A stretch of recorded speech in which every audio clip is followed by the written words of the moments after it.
আসসালামু আলাইকুম ওয়া রাহমাতুল্লাহি ওয়া বারাকাতুহু। আজকে আমি আপনাদের সবার কাছে একটা ইন্টারেস্টিং বিষয় নিয়ে আলোচনা করতে চাই। দেখুন, আমরা অনেক সময় যে ভুল কাজটা করে থাকি, আপনি যত ট্যালেন্টই হন না কেন আর যত বোকাই হন না কেন, অলমোস্ট সব হিউম্যান বিং আসলে এই কাজটি করে ফেলতে চাই। সেটা হচ্ছে সবার কাছে ভালো হইতে চাওয়া। ফ্রেশ ব্রেইনে জানিয়ে রাখি যে আপনি কখনো সবার কাছে ভালো হইতে পারবেন না। সবার কাছে আপনি ভালো হইতে চাইলেও আপনি কখনো ভালো হইতে পারবেন না, কারণ ডিফারেন্ট মানুষ ডিফারেন্ট অ্যাঙ্গেলে ডিফারেন্ট থিঙ্কিং করবে। এবং সবাই যে আপনার মেন্টালিটি, আপনি যেভাবে থিঙ্ক করছেন, তারা সবাই আপনার মতো করে থিঙ্ক করবে না। এবং whenever it comes to right and wrong, whenever it comes to Islam and non Islamic behaviour, conduct and principles, সেক্ষেত্রে তো আরও ডেফিনেটলি নয়। আপনি যদি এটা মনে রাখেন যে ওকে, আমি কথা বলবো, আমি আমার অ্যাক্টিভিটিসগুলো আমি করে ফেলবো এবং আমি সবাইকে সন্তুষ্ট রাখবো, this is not gonna happen at all. Seriously this is not gonna happen. কারণ এই পৃথিবীতে ভালো মন্দের লড়াই আছে, এই পৃথিবীর মধ্যে কনফ্লিক্ট আছে, এবং সেটা রাইট অ্যান্ড রংয়ের মধ্যে, ইসলাম এবং নন ইসলামের মধ্যে কিন্তু এই ডিফারেন্সগুলো কিন্তু ডেফিনেটলি আছে। সো আপনি যদি একজন ইসলামিক ব্যক্তি হয়ে থাকেন, এখন আপনার যদি মনে করেন যে না, আমি ইসলামের মধ্যে থাকবো এবং আমি আমার মতো স্পিচ দিয়ে যাব এবং ইসলামিক নন ইসলামিক সকল মানুষ আমার প্রতি ইমপ্রেস থাকবে এবং তারা সবাই আমাকে ভালো জানবে, this is not gonna happen. কারণ আপনি ইসলামের যখন বক্তব্যগুলো বলবেন, ইসলামের যখন প্রিন্সিপালসগুলোকে আপনি ফলো করতে চাইবেন, তখন আলটিমেটলি নন ইসলামিক ব্যক্তিবর্গের কোনো না কোনো ক্ষেত্রে আপনি বাধা হয়ে দাঁড়াবেন। আর যখন আপনি বাধা হয়ে দাঁড়াবেন, তখন কিন্তু আপনি অবশ্যই তাদের চোখে খারাপ হয়ে যাবেন। আবার যদি আপনি ইসলামিক পার্সপেক্টিভে না বলে আপনি সাধারণভাবে একদম ফ্যামিলি ডিসকাশনের মধ্যে, আপনি সোশ্যাল ডিসকাশনের মধ্যে, আপনি ইউটিউব, আপনি ফেসবুকে আপনি একটা স্পিচ দিচ্ছেন, এখন আপনি যদি মনে করেন যে না, আমি এমন স্পিচ দিব, আমি এমনভাবে কথা বলবো, আমার পরিবারের সবাই সন্তুষ্ট থাকবে, আমার সমাজের সবাই সন্তুষ্ট থাকবে, আমার অফিস কলিগরা সবাই সন্তুষ্ট থাকবে, আমার ইউটিউব, আমার ফেসবুকের ভিউয়ার্সরা সবাই খুশি হবে, this is not gonna happen. কারণ ভিন্ন ভিন্ন মানুষ থাকে, তাদের আইডিওলজি ভিন্ন ভিন্ন, এবং ডেফিনেটলি তাদের আন্ডারস্ট্যান্ডিং লেভেল, ডেটা অ্যানালাইজিং পাওয়ার, এই সবগুলো কিন্তু আসলে ডিফারেন্ট। সো আপনি যদি চিন্তা করেন যে আপনি সবার কাছে ভালো হবেন, ডেফিনেটলি এইটা কখনো হবে না। এখন প্রশ্ন হচ্ছে, আমরা তো সবার কাছে ভালো হইতে চাই, এখন আমি কি সমাজে মানুষের কাছে ভালো হওয়ার চেষ্টা করব না? আমি কি তাহলে একগুয়েমি করে কথা বলবো? আমার যা ইচ্ছা আমি সেটা সরাসরি বলবো? ইসলামের যে কথাগুলো আছে সেটাকে আমি রূঢ়ভাবে প্রকাশ করব? আমি কিছু মানবো টানবো না? আমি কিছু চিন্তা ভাবনা করবো টরবো না? আমি ইসলামের কথা আমি সরাসরি এমনভাবে বলবো না আমাকে এটাই করতে হবে, ইসলামের কথা এটাই মানতে হবে? No, this is also a wrong way. তাহলে আমরা যেটা করব, আল্লাহ তাআলা বলেন, তোমাদেরকে আমি মধ্যমপন্থী ধর্মদান করেছি, মধ্যমপন্থী জাতি হিসেবে তোমাদেরকে আমি তৈরি করেছি। আমরা যেটা করব, আমাদের মাইন্ডটাকে আমরা সেট আপ করবো যে আমরা আমাদের একটা প্রিন্সিপালকে গ্রহণ করব। সেই প্রিন্সিপালটা কি হবে? যে আল্লাহ এবং আল্লাহ রসুল, কোরআন এবং সুন্নাহ।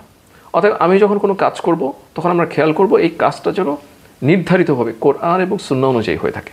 আমি যখন কারোর সাথে কথা বলবো, তখন আমি চিন্তা করব যে এই কথাটা আমি বলবো কোরআন এবং সুন্নাহ অনুযায়ী, এবং আমার উদ্দেশ্য থাকবে আল্লাহ তাআলাকে সন্তুষ্ট করা, নবী করিম সাল্লাল্লাহু আলাইহি সাল্লামের পদ্ধতি অনুসরণ করে। সো আমরা যখন এই পদ্ধতিটা মেনটেন করে, এই প্রিন্সিপালটা ফলো করে আমরা যদি ধর্মকে প্রচার করি, ধর্মীয় কথা বলি, আমরা যদি কোনো পাবলিক স্পিচ দিই, আমরা যদি আমাদের কলিগের সাথে কথা বলি, ফ্যামিলি মেম্বার্সদের সাথে ওঠা বসা করি, কথাবার্তা বলি, আমাদের নেইবার্সদের সাথে, আমাদের যে কমিউনিটির মেম্বার্স আছে, এমনকি আমি যখন বক্তব্য দিব, আমি ভিডিও বানাবো, আমি ইউটিউবিং করব, তখন আমার মাথায় যদি এইটা থাকে যে ওকে, আমি যে কথাগুলো বলবো, আমি যে স্পিচটা দিব, অবশ্যই খেয়াল রাখবো এটা যেন আমার আল্লাহ তাআলার জন্য হয়, নবী করিম সাল্লাল্লাহু আলাইহি সাল্লামের সুন্নাহ মোতাবেক।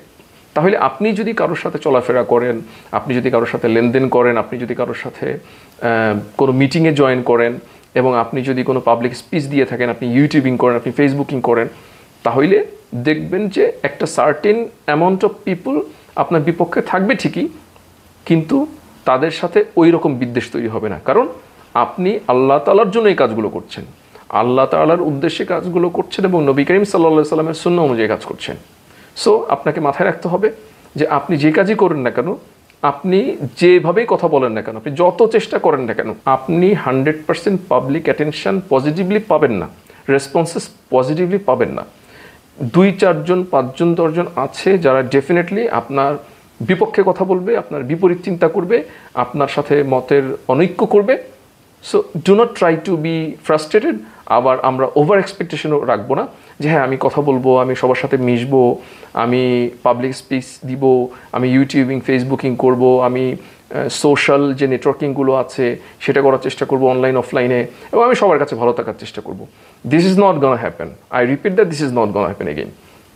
সো তাহলে আমরা এই ভিডিও থেকে আপনাদের প্রতি আমি যে মেসেজটা দিতে চাই, যে কোনো মানুষ যখন চিন্তা করবে যে আমি সবার কাছে ভালো থাকবো, আমি সবার কাছে ভালো হয়েই সব কাজ করব, এইটা কখনোই পসিবল না। বরঞ্চ আমাদের এই ইন্টেনশনটা থাকবে যে ওকে, আমি যে কাজই করি না কেন আমি আল্লাহকে সন্তুষ্ট রাখবো, নবী করিম সাল্লাল্লাহু আলাইহি সাল্লামের পদ্ধতিতেই আমি কাজটা করব।